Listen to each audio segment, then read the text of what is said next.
Si tu montes sur ce plateau, la nuit du 31 juillet, tu ne verras rien. Pas un feu, pas une lampe. Et pourtant, depuis des siècles, les Corses savaient qu'une guerre s'y déroulait cette nuit-là. Le Couchone, 1500 mètres, pas de village, pas de route, pas une maison, pas un nuage, une estive partagée entre Tsikavo, Olen, Coanza et Saradiscopamene, une terre qui n'appartient à personne. Et partout, la même fleur, l'asphodèle. Dans toute la Méditerranée antique, c'est la fleur qui pousse sur les prairies des morts.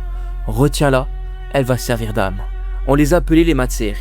Ce n'étaient pas des sorciers, c'était des bergers, des voisins, des femmes, des hommes du village. Et tout le monde savait qui ils étaient. Le don tombait sur eux à l'adolescence, sans qu'ils ne le demandaient, sans qu'ils puissent le refuser. La nuit, leur esprit quittait leur corps, et ils partaient chasser. Ils tuaient une bête. En la retournant, ils voyaient dans la face le visage de quelqu'un du village.